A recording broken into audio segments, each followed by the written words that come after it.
दोस्तों, वह लड़की पुरुष जाति के नाम से डरती है, घबराती है और कांप जाती है। अगर उसके सामने किसी आदमी का नाम लिया जाता तो वह चीखने लग जाती है। और होता भी क्यों ना, क्योंकि उसके साथ में बर्बरता ही कुछ ऐसी हुई थी। वो जिस अस्पताल में थी, जिस अस्पताल में उसका इलाज चल रहा था, वहाँ पर जो डॉक्टर थी वो भी महिला थी, बाकी नर्सें थी और जो पूरा स्टाफ था वो भी महिलाओं का ही था। उस अस्पताल में ना तो किसी आदमी के घुसने की इजाज़त थी और ना ही किसी आदमी का वहाँ पर नाम लिया जा सकता था। उस महिला के साथ करीब 24 घंटे तक 12 लड़कों ने रेप किया था और उसकी हालत इतनी ख़राब हो गई थी कि उसे अस्पताल में भर्ती होना पड़ा। और अगर कहे ये भी जाए कि जो दिल्ली में निर्भया कांड हुआ था, ये हादसा उससे भी ज़्यादा गंभीर था।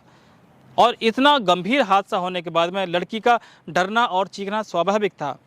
ये घटना दोस्तों महाराष्ट्र के पुणे शहर की है। महाराष्ट्र के पुणे शहर में एक बनवारी थाना क्षेत्र होता है और इस बनवारी थाना क्षेत्र में एक गांव होता है। इस गांव में एक परिवार काफ़ी गरीब है और इस परिवार का जो मुखिया है वो मालीगिरी काम करता है, पेड़ पौधों की देखभाल करता है और वहाँ से जो कमाई होती थी उससे ही अपने घर का जो गुजारा है वो होता रहता है। उनकी एक बेटी होती है और बेटी एक कॉलेज में पढ़ने जाती है। इस कॉलेज में उसकी एक लड़के से दोस्ती होती है और वो दोस्ती धीरे धीरे कब प्यार में बदल गई इसके बारे में जानकारी ही नहीं हो सकी। काफ़ी दिन तक वो जो उनका प्यार है वो इस तरह से चलता रहा और धीरे धीरे जो प्यार है वो परवान चढ़ गया। और जब उनका प्यार परवान चढ़ गया तो उन्होंने साथ में जीने और मरने की कस्में भी खा ली। दोस्तों 31 अगस्त की रात होती है। वो लड़का उस लड़की को पुणे के रेलवे स्टेशन पर बुलाता है।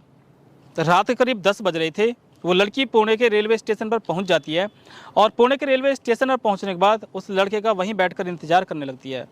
उसे लगा था कि शायद लड़का आने में लेट हो गया है और इसी वजह से उसका इंतजार करते करते करीब उसे 1.5 से 2 घंटे वहाँ पर गुजर जाते हैं। और जो समय होता है लगभग 11:30-12 बजे का वो समय हो जाता है रात के। अब वो लड़की अपने घर से, क्योंकि बगैर बताए आई थी, तो अपने घर वापस भी जाने में हिचकिचा रही थी और काफ़ी जब वहाँ उसे इंतज़ार करना पड़ा तो धीरे धीरे उसकी आंखों से आंसू चलने लगे और उसने रोना वहाँ पर शुरू कर दिया। एक ऑटो चालक था जो वहाँ से गुजर रहा था, उसकी उम्र करीब 30 से 35 वर्ष थी। ऑटो चालक ने जब उसे देखा कि लड़की बैठी बैठी रेलवे स्टेशन पर रो रही है तो वो उसे देखकर चुपचाप वहाँ से निकल गया। लेकिन कुछ ही देर बाद वो ऑटो चालक वापस रेलवे स्टेशन पर आता है और आकर लड़की से पूछता है कि आप क्यों रो रही हो। लड़की उसे कुछ नहीं बताती है। लड़की चूंकि रो रही थी तो वो कहता है कि बहन आप डरो मत, आपकी जो समस्या है वो मुझे आप बता सकती हो। लड़की उसे अपने बारे में बताती है कि एक लड़का है जो मेरा यहाँ पर वेट करने के लिए उसने बोला था और मैं यहाँ पर काफ़ी देर से वेट कर रही हूँ लेकिन लड़का नहीं आया। वो कहता है कि चलिए कोई बात ना, आप निश्चिंत रहिए, हो सकता है कि थोड़ी बहुत देर में यहाँ आ जाए। और वो ऑटो चालक फिर दोबारा वहाँ से चला जाता है। लेकिन ऑटो चालक के मन में शायद कुछ गलत था। वो तीसरी बार वहाँ पर आता है, उसके हाथ में पानी की बोतल होती है और वहाँ पर आकर लड़की से बोलता है कि जिसका आप वेट कर रही हो वो रेलवे स्टेशन के बाहर खड़ा है और आने में डर रहा है कि मैं लड़की के पास तक नहीं जा पाऊँगा क्योंकि मैं लेट हो चुका हूँ। उसने कहा कि वो आपको बाहर बुला रहा है। लड़की उसकी बातों में आ जाती है क्योंकि उसकी जो उम्र थी वो लगभग 30-35 साल थी और इतनी उम्र के व्यक्ति पर लड़की ने विश्वास कर लिया क्योंकि वो काफ़ी देर से उसका जो धीरज है वो बंधा रहा था। तो वो लड़की से कहता है कि आपका जो मुंह है वो सूख चुका है, आप एक काम करें थोड़ा सा पानी पीना है। लड़की ने उसकी बोतल में से पानी पी लिया और उसके साथ चल दी। जैसे ही लड़की रेलवे स्टेशन से बाहर आती है तो उसे धीरे धीरे चक्कर आना शुरू हो जाता है और जब उसे चक्कर आना शुरू हो जाता है तो वो जो ऑटो चालक था उस लड़की को अपने ऑटो में बैठा लेता है और ऑटो में बैठाने के बाद उस ऑटो को चला देता है और एक जंगल की तरफ उस ऑटो को मोड़ देता है। तो दोस्तों लड़की की उम्र भी लगभग 17-18 साल रही होगी। उसे ऑटो चालक की उम्र करीब 30 से 35 साल थी। जंगल में ले जाता है और जंगल में जैसे ही ऑटो पहुंचता है तो लड़की धीरे धीरे धीरे बेहोश हो जाती है और बेहोशी की हालत में उस लड़की के साथ वो बलात्कार करता है। जब लड़की के साथ बलात्कार कर लेता है तो फिर उस ऑटो को वहीं पास में बने एक लॉज में ले जाता है और उस लॉज में एक कमरा होता है जो शायद पहले से ही बुक किया हुआ था। उस कमरे में उस लड़की को ले जाता है नशे की हालत में और उस कमरे में पहले से ही 11 लड़के और बैठे होते हैं। शायद हो सकता है कि वो इसी तरह का टारगेट बनाते हों। जब वो लड़की कमरे में चली जाती है 11 लोग वहाँ पर उसे मिलते हैं, हालांकि वो नशे की हालत में थी और धीरे धीरे उसका जो नशा था वो उतर ही रहा था। वो सभी लोग उस लड़की के सारे कपड़े उतार देते हैं, उसके शरीर पर एक भी कपड़ा नहीं छोड़ते हैं।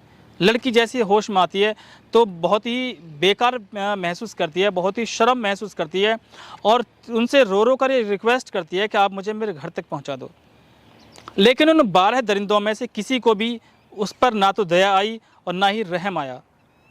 12 दरिंदे बारी बारी से करीब 24 घंटे तक उसके साथ बलात्कार पे बलात्कार करते रहते।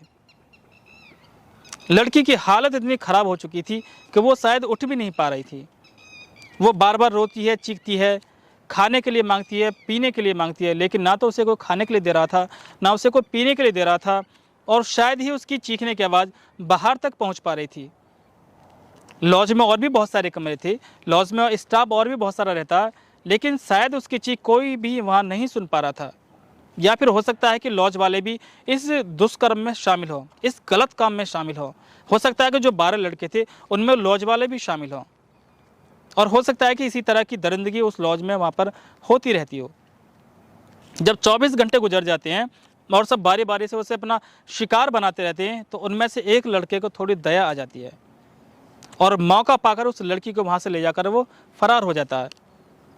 उस लड़की को वो वापस पुणे स्टेशन पर छोड़ देता है और वहाँ पर जब पुणे के स्टेशन पर उसे वापस छोड़ देता है अगली रात 24 घंटे के बाद जो रात आने वाली है, उस रात में जब उसे पुणे के रेलवे स्टेशन पर छोड़ देता है तो लड़की बदहवास हालत में उस स्टेशन पर बैठी बैठी रोती रहती है।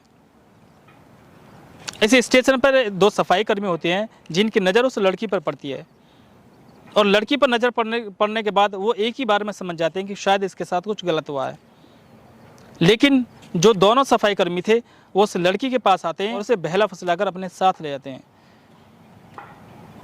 ये दोनों सफाई कर्मी भी दरिंदे होते हैं और उसके साथ बारी बारी से बलात्कार करते हैं। जब इनकी हवस पूरी तरह से बुझ जाती है तो इस लड़की को ट्रेन में बैठा देते हैं। उस ट्रेन की जो दिशा थी वो उत्तर की तरफ थी और जब वो लड़की उस ट्रेन में बैठ जाती है तो अपने होश हवास में पूरी तरह से नहीं होती है। वो लड़की उस ट्रेन के कोने में बैठी बैठी रोती रहती है, सुबकती रहती है और उसकी जो हालत थी वो देखने लायक बिल्कुल भी नहीं थी।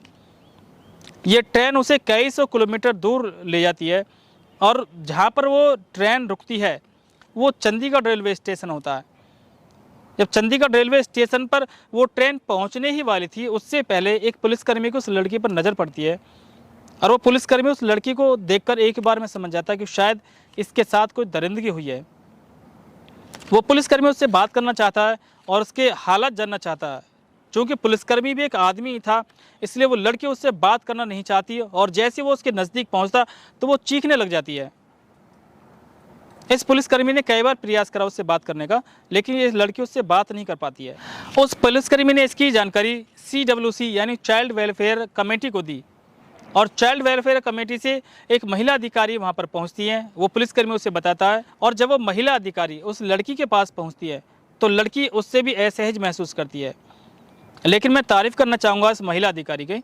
उस महिला अधिकारी ने रेलवे स्टेशन पर रोककर उस लड़की को बड़े प्यार से अपने पास बैठाया, उसे माँ की तरह प्यार दिया, माँ की तरह दुलार दिया। उसके आंसू पहुँचती रही, काफ़ी देर तक उसके आंसू पहुँचती रही और उसका धीरज बनाती रही। जब काफ़ी देर बाद लड़की अपने पूरे होश-ओ-हवास में होती है और उसे लगता है कि क्यों ना इन पर विश्वास कर लिया जाए और उसके बाद लड़की अपनी कहानी बतानी शुरू करती है। तो दोस्तों जो पुलिसकर्मी था वो किनारे पर साइड में खड़ा होकर उसकी कहानी सुन रहा था और जो महिला अधिकारी थी उसने लड़की को अपनी गोद में बैठाया हुआ है और बड़े प्यार से उसका जो सर है उसे सहला रही थी और उसे धीरज बंधा रही थी, उसकी हिम्मत बंधा रही थी। जैसे वो लड़की उस महिला अधिकारी को अपनी कहानी बताती है, आप बीती बताती है और अपने साथ हुई दरिंदगी के बारे में जो अपनी दास्तान बयान करती है तो महिला अधिकारी फूट फूट कर रोने लगती है और उस लड़की को अपने कलेजे से लिपटा लेती है। वहीं जो पुलिसकर्मी साइड में खड़ा होकर उसकी कहानी सुन रहा था वह भी जोर जोर से रोना शुरू कर देता है। लड़की की कहानी आधी हुई थी कि महिला पुलिसकर्मी ने काफ़ी देर तक फिर उसका जो सिर है उसे सहलाया, उसे अपने कलेजे से लगा लिया, माँ का प्यार दिया उसे और फिर बाकी कहानी उससे मालूम की। लड़की जब अपनी पूरी कहानी बता देती है तो धीरे धीरे बेहोश हो जाती है। अब ये महिला अधिकारी और पुलिसकर्मी उसको एक अस्पताल में भर्ती कर देते हैं लेकिन उस अस्पताल में जब भर्ती करते हैं तो पहले ही अधिकारियों को इसकी सूचना दे दी जाती है, पूरी कहानी अधिकारियों को बता दी जाती है। उस अस्पताल में जितने भी जेंट्स स्टाफ था उन सभी को वहाँ से निकाल दिया जाता है। जिस वार्ड में ये लड़की भर्ती की गई थी उस वार्ड में केवल महिला डॉक्टर ही रहेंगी, महिला जो नर्स हैं वो ही रहेंगी, पूरा जो स्टाफ है वो महिला ही था। और जो भी उस लड़की की कहानी सुनता उसके रोंगटे खड़े हो जाता, वो रोने शुरू कर देती। उन्हें लगता कि इस छोटी सी उम्र की लड़की के साथ कितनी बड़ी दरिंदगी हुई है। तो दोस्तों उधर उस लड़की का इलाज चल रहा था और दूसरी तरफ अगर बात करें उसके परिवार की, तो जिस रात वो अपने घर से निकली थी उस रात जब अपने घर लौट कर नहीं आती है तो अगले दिन सुबह उसके पिता और उसकी माता हर जगह तलाशने के बाद उनका थाना क्षेत्र बनवारी होता है, वो बनवारी थाने में जाती हैं और वहाँ पर उसकी गुमशुदगी दर्ज कराती है। मैं तारीफ करना चाहूँगा उन पुलिस कर्मियों की भी जिन्होंने उसकी तलाश शुरू कर दी और उसे हर संभावित स्थानों पर तलाशा। लेकिन किसी को भी ये अंदाज नहीं था कि वो रेलवे स्टेशन पर पहुंची होगी, क्योंकि रेलवे स्टेशन तक अगर कोई पहुंचा भी होगा पुलिसकर्मी तो उतनी गंभीरता से रेलवे स्टेशन की जांच नहीं की। और मैं तारीफ करना चाहूँगा उन पुलिसकर्मियों की भी जहां वो अस्पताल में भर्ती की गई थी। जो बनवारी थाना था वहाँ के जो थाना अध्यक्ष थे उनसे चंडीगढ़ की पुलिस ने संपर्क किया और उस लड़की के बारे में जानकारी हासिल करनी चाहिए। जैसे उन्होंने उस लड़की का फोटो वहाँ भेजा, उसका नाम बताया, तो बनवारी थाने के जो SHO थे उन्होंने बता दिया कि इस लड़की की यहाँ पर गुमशुदगी दर्ज है। इस तरह से उस लड़की के परिवार से भी संपर्क हुआ उनका और लड़की को एरोप्लेन के थ्रू चंडीगढ़ से मुंबई लाया गया। मुंबई लाने के बाद चंडीगढ़ पुलिस और जो मुंबई पुलिस थी दोनों का आपस में कॉम्बिनेशन हुआ और इस मामले की जांच शुरू कर दी गई। उन पुलिस कर्मियों ने उस रेलवे स्टेशन का CCTV फुटेज खंगाला तो काफ़ी देर तक जब वो फुटेज खंगालते रहे तो एक ऑटो उसमें दिखाई दिया और जब ऑटो दिखाई दिया तो धीरे धीरे और बहुत सारी फुटेज उन्होंने इकट्ठी की और उस ऑटो का जो नंबर है वो मिल चुका उन्हें। ऑटो नंबर से उस ऑटो ड्राइवर को पकड़ा और उसे गिरफ्तार कर लिया गया। बाद में जो 12 लोग थे जिन्होंने उस होटल में उसके साथ दरिंदगी की थी उन सभी को गिरफ्तार कर लिया गया। और बाद में जो दादर रेलवे स्टेशन था जहां पर इस लड़की के साथ 2 सफाई कर्मियों ने भी दुष्कर्म किया था उनको भी गिरफ्तार कर लिया गया।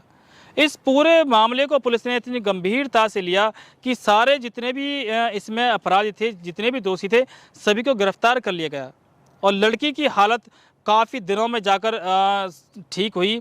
हालांकि अब वो किस कंडीशन में, किस हाल में, इसके बारे में हमें कोई जानकारी नहीं है, ना ही कोई इसके बारे में अपडेट है और होनी भी नहीं चाहिए, क्योंकि कोई भी मामला है अगर वो दब जाए इसी तरह से, जो अपराधी वो पकड़े जाएं और उनकी जो पीड़ित परिवार है उनकी अगर पहचान उजागर ना हो तो इससे बढ़िया और कुछ भी नहीं हो सकता है। तो दोस्तों इस तरह कहानी सुनाने का केवल यही उद्देश्य है कि लोग जागरूक रहें, सतर्क रहें, क्योंकि इस तरह के जो मामले हैं वो देश में बहुत जगह सुनाई दे चुके हैं। और हाल ही में एक श्रद्धा वाला भी जो मामला है वो चल रहा है, मीडिया ने काफ़ी उसे हाईलाइट भी किया हुआ और होना भी चाहिए। जब तक अपराधी को सज़ा न मिले तब तक वो मामला हाईलाइट हो ताकि अपराधी को उसकी उचित सज़ा मिल सके। तो दोस्तों हमारा इसी वीडियो को बताने का, इस कहानी को बताने का केवल यही मकसद है कि लोग जागरूक बने और अपने बच्चों पर ध्यान दें। थोड़ा सा टाइम अपने बच्चों को निकाल कर जरूर दें, उनकी काउंसलिंग करें, उन्हें हमेशा भरोसा दें और उन्हें इस लायक बनाएं कि अगर कोई भी बात हो तो आपसे छुपाए ना, आपसे वो सारी बातें बता दिया करें ताकि वो किसी भी झांसे में आने से बच सके। तो चलिए दोस्तों, फिर आपको जागरूक करने के लिए एक सच्ची घटना जल्दी ही आपके सामने लेकर आएंगे। तो आप 6 PM चैनल को अपना प्यार दें और 6 PM चैनल को सपोर्ट करने के लिए हमारे चैनल को सब्सक्राइब करें, क्योंकि इसी तरह की जो कहानी है, जो जागरूकता वाली कहानी है वो लगातार हम अपने चैनल पर लाते रहते हैं और हर शाम 6 बजे हम इस तरह की कहानी आपको लगातार सुनाते हैं।